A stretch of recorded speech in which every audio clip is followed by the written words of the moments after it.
Good morning, good afternoon, good evening. I'm Terrence Jones, your host today of the All I Do Is Win podcast for student success. Can we put our hands together for this today, y'all? Yeah. Big energy in the room, y'all. Listen, this is a phenomenal collaboration. Firstly, this is the first podcast that we're doing since the merger of Pierce College with Lackawanna College. And now we are Pierce Operations at Lackawanna College. And I think that's an awesome collaboration with a lot of potential, a lot of hope, a lot of light at the end of this tunnel. Tell me really quickly, Dan, what do you think about this? Hey, it's great to be working on the same team here. And then today, as part of our town hall, is our first collaboration together. So our team here at Lackawanna College is excited to be on your show. Excellent. And we're going to dive into some really, really dirty conversations, y'all. What does that mean? Because we're in the locker room, guys. I don't know about you, but I've never seen a clean locker room. This one is actually pretty clean. But for the most part, this is where you get down and dirty. You learn about the muck and the mire of the work that's going to happen on the field. But we're going to hear about not just what happens on the field, but what happens in life.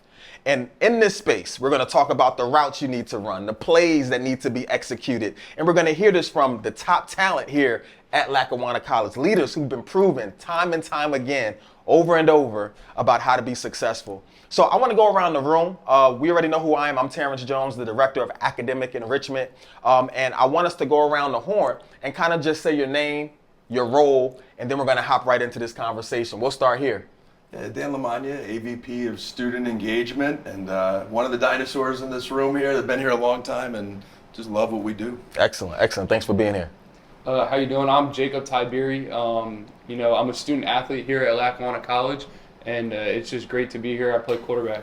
Nice. Mark Duda, head football coach at Lackawanna College, and been here for a little while, about 32 years or so. So it's great to be here as well. Nice. Excellent. So, if you're ready to jump into this conversation, can I get a hurrah? Hurrah. I think I need a little more bass in that thing. You ready to get it? Hurrah. That wasn't practice, guys, just so y'all know. But listen, I was thinking about the coach, John Calipari. And John Calipari made some headlines for Arkansas when he said, we're going to give our students lifetime contracts here at this institution. And that was phenomenal. I've never heard of this before, but the concept goes like this, where if a student is given a scholarship, an academic scholarship to be an athlete, if they were to decide to go into professional sports at any point in time in their life, they can decide to come back.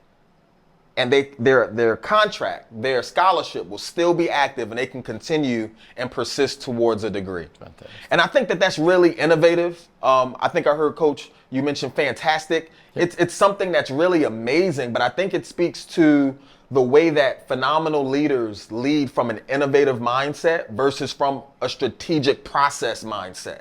Because sometimes the ways that we need to support each other, support our students, don't always fit into the boundaries of policies and procedures, right? And we always have to stay in these boundaries because funding is always connected to policies and procedures.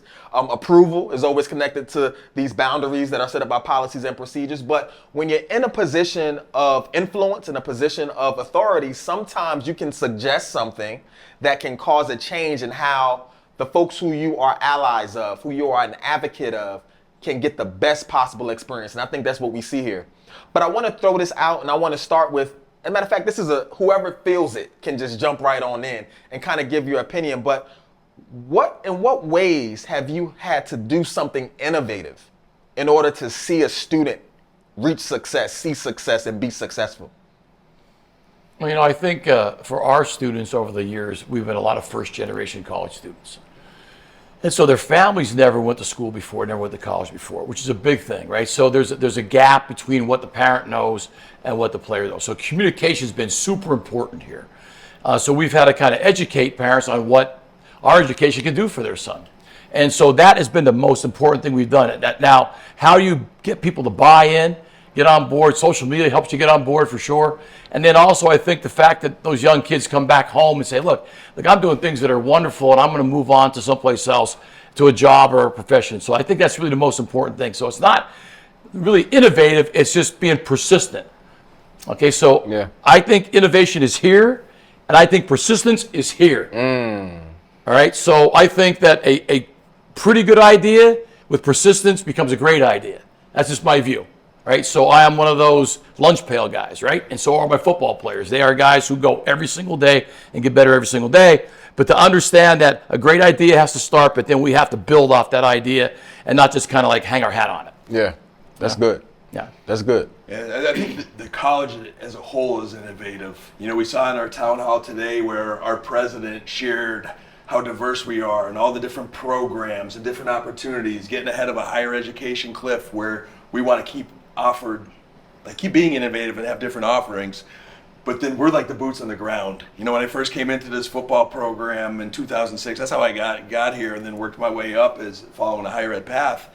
But I remember I had a kid that played semi-pro ball, and he calls me one day, and he's like, "Coach, I'm climbing a ladder. I got a fever. I'm carrying these shingles. I need to get back into school." And I was able to go to Coach Duda and say, "Hey, Coach, can we give this kid an opportunity?" And Coach would never turn down giving an opportunity for one of our student athletes. And he's now a teacher and a coach in Florida, living a good life, starting with his foundation here at Lackawanna. Nice. And I think that's what you're speaking to is really powerful because I think it speaks to a culture, not just a process. Absolutely. And culture is so important, and that's on the field, that's off the field. But I want to pass the ball over to you, Jacob.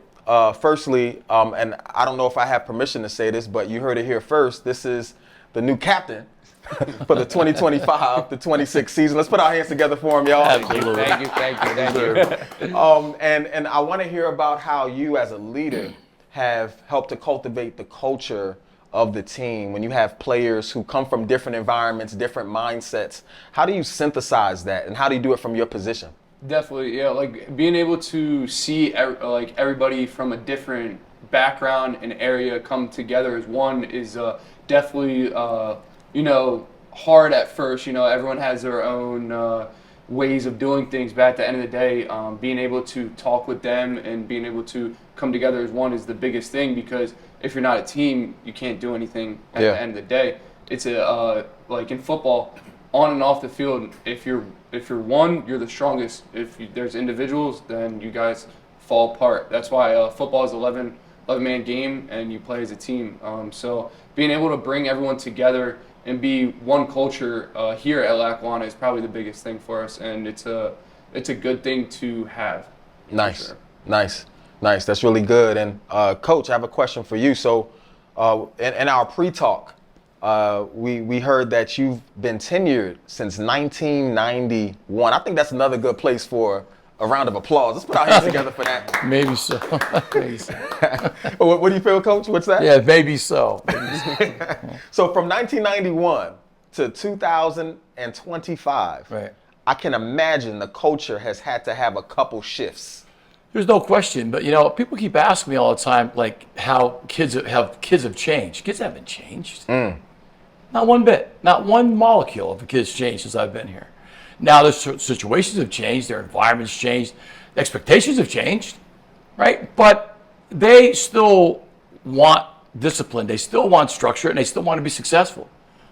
It's just that how you deliver that product might be different. Delivery might be different, but the product's the same. In 1991, we had big, strong, fast kids who were looking for a place to go and wanted to get educated. 2025, we have big, strong, fast kids who want a place to be here and be educated. Nothing's changed.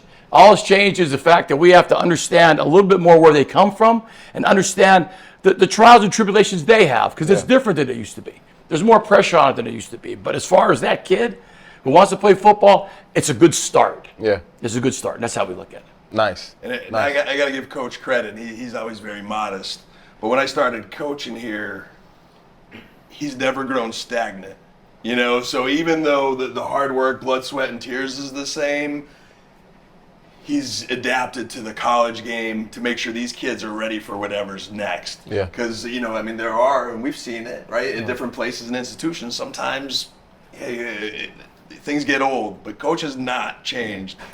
He's still working around the clock. I see the messages on the Sports U app. He is morning to night, that same energy and effort. But again, changing. We were pound the ball, basic, pro style offense when I was here. But then we're like, wait a second, the college landscape's changing, and if these kids are going to be ready for that, we got to change with them. Yeah. So whether it's the play calling or if it's in the academic classrooms, he's making sure the students are eligible, and I'm sure he can speak to that as far as the athletic department and the coaching staff. They're always adapting. Nice.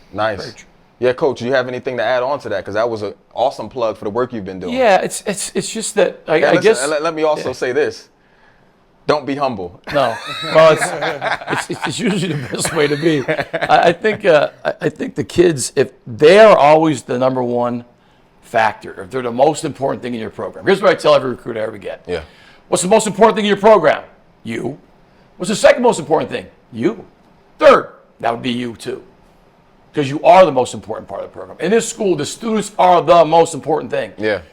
To be student-driven is the most complimentary thing you could say about any organization. If that is the truth, truly true, then your kids are getting the best shot, the best break, the best opportunity. If you are otherwise driven, if you are ego-driven, if you are financially driven, then you're probably going to lose kids along the way. This is how I feel. It's what I always feel, and my coaches feel the same way, or they wouldn't be my coaches. Nice. I think that's like snap-worthy. He's giving us a lot of bars, y'all. He's giving us a lot of bars. But I love your point because I think it segues us really powerfully to the conversation for you, Dr. LaMagna. So when we're talking about student athlete, a lot of times as a collective, we focus on the athlete part, but the student part comes first. And to your point, Coach, we need to focus on the student because they're the most important first, second, and third. Your journey, starting off in athletics and moving over to the academic side, I think gives you a unique perspective of just what culture looks like from the whole student life cycle. How have you seen culture implemented here at Lackawanna through your time here in terms of it making an impact and pushing the success of students, not just as athletes, but from the student being? Yeah, developing the student holistically is so important. And I came from a background of working with at-risk youth and a counseling background where, as much as my heart and passion has always been the football piece with Coach, I've always ran kind of for the longest time 2 careers parallel. And Lackawanna College provided a setting to be able to be around a great athletic program, but still have a really huge impact on kids. And taking the student engagement team and other areas of the college too, whether it's student success or advising, our job is to provide holistic support for a student athlete like Jacob who's got aspirations to go far, to allow the coaches to do their job on the field and to allow our professors, our faculty to do their job in the classroom without disruption. We know students are 98% likely to graduate if they create a sense of belonging. So we say, hey, what's that sense of belonging? It's building peer relationships, relationships with 2 peers and 1 staff member, whether it be a coach, whether it be a teacher. So our job, whether it's student wellness or student life or you name the department, is to really connect those students, make sure they have their support around the football field so they can focus on football, they can focus on school. And that's what our team does. And as Coach said, we're driven by the student. We love the students. Like that, we truly, truly live our mission here at Lackawanna College and are here for the students. Yeah, that's excellent. That's excellent. Is it all right if we go a little bit deeper? Yeah. Are y'all okay with that? That's I'm not scared. So a part of leading is not just leading from a success perspective, right? But also recognizing that there's only 2 types of players. Players that win and players that lose. And we don't like to identify from the loss side, but yet we still have to walk that line sometimes of coming back from a loss. Sure. I want us to talk about culture from the wins and losses perspective though, right? Because sometimes there are students who have different experiences where they want to win, but their circle is losing. And it's not necessarily that they don't have the capacity or they don't have the interest or they don't have the ability to do well, but their circle is pulling them down or it's an obstacle, it's a barrier to them being successful. Anyone who has any ideas on this, I want you to hop in, but just talk about a time that you've seen someone who is struggling from this perspective. You see them as a bright light, but they're almost being suffocated by the systems that are around them. It could be family, it could be friends, it could be just habits or thought processes, but it's not really them that's causing them to not win in life. It's a good one. There's probably a lot of examples. Coach probably has 8,000 examples.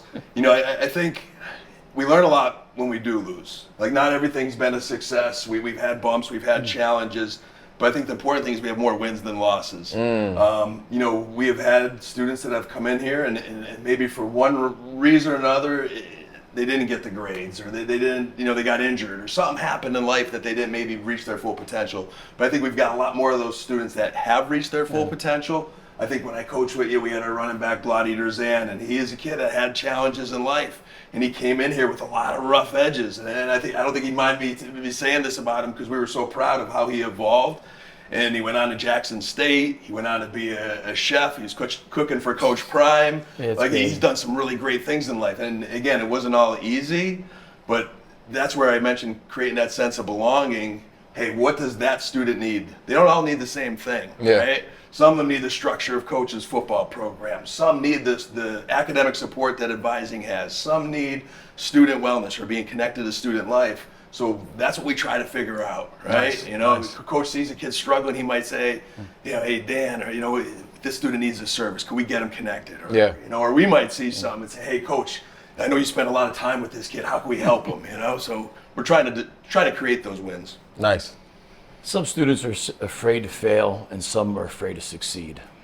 Okay, so the reason students are afraid to succeed is because those around them, maybe from home, other places, considered your success here to be not genuine. Maybe you're selling out. Maybe you're maybe not true to your roots or your background. And so you may be the first. Whenever you're the first, you're scrutinized. The first anything is scrutinized. Okay, the first congressman, everybody's scrutinized when the first one. The first kid who comes out of, I'll use this example, a farm place. We have a kid who's from New York and he's from the farm. The first guy, whoever comes off the farm and goes to college, is scrutinized. Because everybody there thinks, well, aren't we good enough? Why are you leaving us? Why leave us? What's wrong with the farm? Right? And so our kids sometimes face that at home. They go home and say, well, what are you going to college for, man? You should be back here on the farm. You should be back here where we are. And so there is a drag down effect by some people. They love them, but they don't really want to lose them. And I think sometimes our kids are afraid. You'll see a guy do really, really well for a few weeks, and all of a sudden he'll start to slip up a little bit. What's the matter? He's almost afraid to take that next step. Next step's a big one. Next step means you aren't in your town anymore. It means you're in Arizona playing. It means a lot of different things. So I think that we see that with young players an awful lot. Same with school. They'll whisper to me, hey, coach, I got an 89. Why are you whispering that, man? Scream that. Oh, no, 89, man. Because they don't want to tell all their peers like they got an 89. Because that would be like selling out, right? But they got an 89. And so all of us would think, hey, man, 89, right? But he's saying 89. So it takes a while for that 89 to become an 89. It just takes a little time. Yeah. That's all. That's good. That's good. Jacob, you got anything on that? I was like, when you were saying, you know, there's kids that are winners and losers, I don't think we're technically winners and losers, mainly losers. I kind of want to go at that. I don't think any kid's really a loser, not just here, but anywhere in life. Sometimes, you know, people have their struggles, and maybe they just need the right guidance, you know, off the path they're on or through the right door that they need. And for example, you know, these two sitting right next to me, they help kids all the time, you know, get off that path or go through the door. And it's always good to have someone in your life that can guide you and help you get off that losing path. But at the same time, I don't like using that losing path because, you know, there's always a reason why someone is on this earth for a reason. So. Said like a captain. Right. I think that's a positive perspective, and I support that. And I even I'm gonna throw this to you first. Okay. Because to your point, nobody is a loser, but sometimes on the field, it happens, right? So what I want you to tell us a little bit about is when a loss happens, how do you speak life into the situation, just like you did just now a few moments ago in real time? Oh, well, when a loss happens, everybody takes it differently. Nobody wants to lose. At the end of the day, you're on the field. There has to be a winner. There has to be a loser. When you lose, it's not good. I mean, simple term. But the way to talk about it with your team, sometimes people don't want to talk, and that's okay. People don't want to talk to you. That's cool. We have something called a 24-hour rule. You can talk about it, whatever, but after that, it's over. It's done with. So, within that 24 hours, you can speak your mind, how you felt about the game. But, some kids use that 24 hours to get everything off their chest about what happened at the game. Oh, I missed this. I missed that. Oh, we could have done something better. And that's great. Getting it off your chest is good. And, some people don't want to talk at all. And it happens. But being able to talk with kids and tell them, hey, listen, it was a tough game. We got to move on to the next week. We got to go win the next one. Is probably the biggest thing. You got to also know your audience, who wants to talk to you. So that's probably the biggest thing. No, I love that. And I'm actually going to say to our audience today, Jacob just gave us a plug for an amazing tool. I've never heard of it before, but I think I might implement the 24-hour rule. There's no other way. It's dope. Yeah. Right? Because it gives you a framework to be able to get everything off your chest, whether it's holistically positive, whether it's a little bit toxic, whatever it is. But at the end of that 24-hour period, it's old news. Yeah. So you don't end up sitting in something over and over and over again that you can no longer change. Yeah, exactly. So, and some people, especially right after a game, you're still on the field. Maybe like you're taking a knee while coach is talking. Your adrenaline's rushing, and maybe you felt a certain way, and that's all right. It's you felt a certain way, but maybe later in the day, after certain X amount of hours, after you showered, after you went and took a nap, hey, maybe you feel a little bit different about it. So that's why I said, you always want to stay within the 24 hours, because maybe after you said those certain things, maybe your mind has changed. Like, hey, just should have said that, never should have said that, or never should have did this. So yeah, that's good. I always believe that's the beauty of sports too. You've been seeing it for 30 plus years at this level. I'm even helping coach high school kids now, and they don't all have that coping mechanism yet, or a certain skill set that, hey, they're doing something that they love through sports, and that adversity that they face through sports allows us as coaches to help them build that skill set. Whether it's a 24-hour rule, or sometimes you teach a player to have that short-term memory. Hey, you're a receiver. You're talking about running routes at the beginning of the show, right? Hey, you ran the route wrong, but I'm like, hey, like a goldfish, just forget about it. Off to the next play. That's what the good ones do. And I think we help give the kids those skills that they have in them. Yeah. They just need a little more guidance to get it out. Yeah, nice. And I like that, because this leads us to our next point here. So one of the things that a lot of people may not know, even if you watch football, if you're not really aware of football, a quarterback doesn't throw to the receiver. The quarterback throws to a place, and the receiver's supposed to be there. Yeah. So when the receiver doesn't run the right route, it could make the quarterback look like he missed the guy, when in reality, the only person on the field that knows is the coach, the quarterback, and the player that knows he didn't run the right route. Now, when you have a person who's on the team, like you said, it's an 11-man game. Everybody's supposed to do their job. You're supposed to run the right route whether you're getting the ball or not. What happens when you find that somebody is perpetually faking it till they make it, and they're not running the right route over and over and over again, and because of this, the ball is getting dropped? He's on the bench, isn't he, Coach? Do you want to start off with that one? I think, the assignment that you have on each play that you have is your own that's your personal job. It belongs to you and nobody else. And mental errors are inexcusable. And physical errors are not avoidable. Wait, could you say that again, Coach? So that's another mental bar. Errors, right? Yeah. Right? Like, we all make mental errors, right? So they're excusable. Inexcusable, I'm sorry. So if you make a mental error, that's because you weren't concentrating on what you needed to do. But physical ones, some people are just physically better than you are, right? No matter what you think or do, they're better than yours. So you have to understand the difference between the two. So when you see somebody getting physically beat on a route, right, that he's just not as good as the DB is, then you understand that. But if he runs the wrong route, there is no understanding of that, because it becomes what kind of worth do you take in it? Do you believe in it? Like, do you believe in everybody around you? And so that's the kind of most important thing we feel. So if you make a mistake because you didn't prepare, we're really be all over you. If you just get beat by a better person, that makes no sense to be all over a kid. And that's the way we look at things. Yeah. Yeah. I could hear Coach to this day, and I might have stole a quote or two from him over time. Like, it's our job to teach him. So like his coach is saying, hey, if there's someone that's superior or better, we've got to strategize how to help that athlete, not put him in a bad situation. But that's where sports teaches those life skills of being accountable. Yes. And so Jacob's a quarterback. And if that old line, forget it, if he has all the ability in the world, but he's just being negligent of studying in the playbook and getting his nose in there, I hear Coach yelling at him, hey, you're not going to be the one at the hospital sending Jacob flowers if you don't protect him, right? And then something's going to have to change. So again, we're always teaching that life accountability. And then that lineman hears it that way, and he's like, hey, I don't want my friend Jacob to be in the hospital. And all of a sudden, he's blocking really good, and everybody's winning together. Yeah, I love that.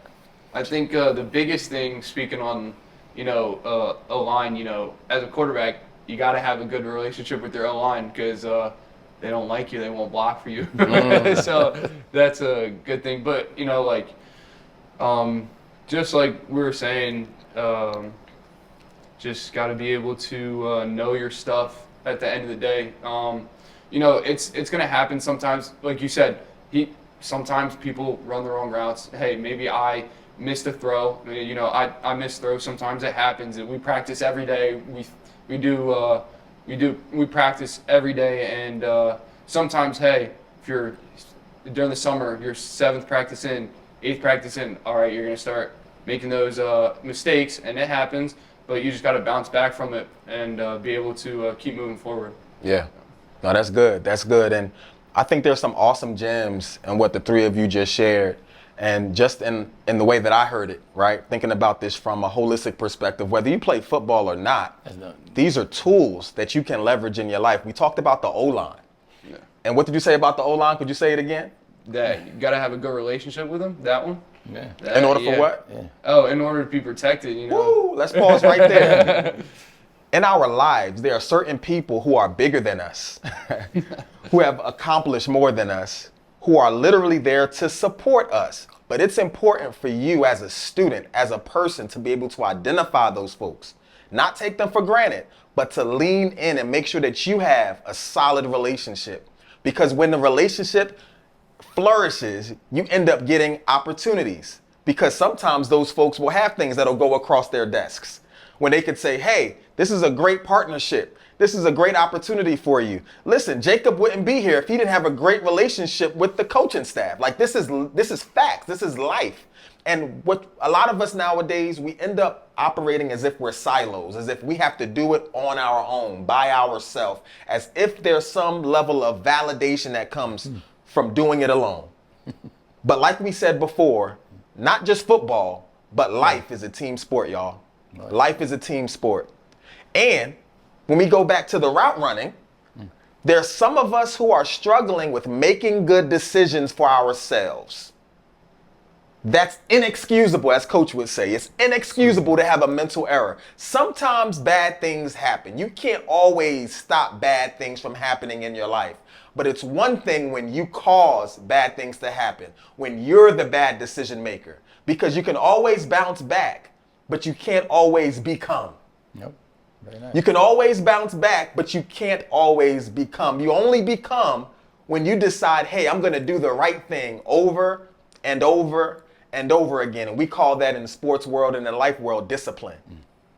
So I want to wrap this thing up today. We're going to land the plane.